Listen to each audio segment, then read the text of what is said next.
খবরের কামরায় হঠাৎ দেখা, ভাবিনি সম্ভব হবে কোনো দিন। আগে ওকে বারবার দেখেছি লাল রঙের শাড়িতে, ডালিম ফুলের মতো রাঙা। আজ পরেছে কালো রেশমের কাপড়, আঁচল তুলেছে মাথায়, দোলন চাপার মতো চিকন গৌর মুখখানি ঘিরে। মনে হলো কালো রঙে একটা গভীর দূরত্ব ঘনিয়ে নিয়েছে নিজের চারদিকে, যে দূরত্ব সর্ষে ক্ষেতের শেষ সীমানায় শালবনের নীলাঞ্জনে। থমকে গেল আমার সমস্ত মনটা, চেনা লোককে দেখলেম অচেনার গাম্ভীর্যে।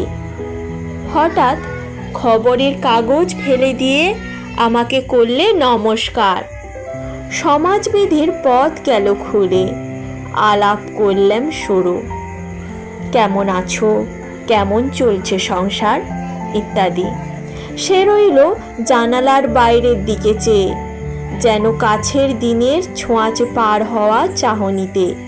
দিলে অত্যন্ত ছোট দুটো একটা জবাব, কোনোটা বা দিলেই না, বুঝিয়ে দিলে হাতের অস্থিরতায়। কেন এসব কথা?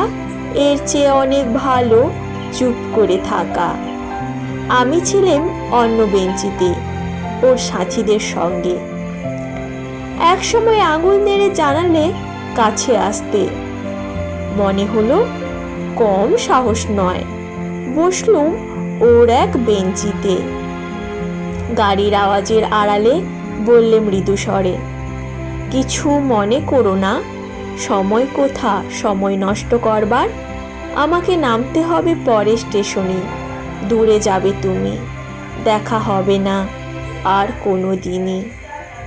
তাই যে প্রশ্নটার জবাব এতকাল থেমে আছে, শুনবো তোমার মুখে, সত্য করে বলবে তো?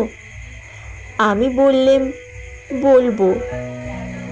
বাইরের আকাশের দিকে তাকিয়েই শুধোলো, আমাদের গেছে যেদিন একেবারেই কি গেছে, কিছুই কি নেই বাকি। একটুকু রইলেম চুপ করে, তারপর বললেম, রাতের সব তারাই আছে দিনের আলোর গভীরে। খটকা লাগলো, কি জানি বানিয়ে বললেম নাকি। ও বললে, থাক এখন যাও ওদিকে। সবাই নেমে গেল পরের স্টেশনে, আমি চললেম একা।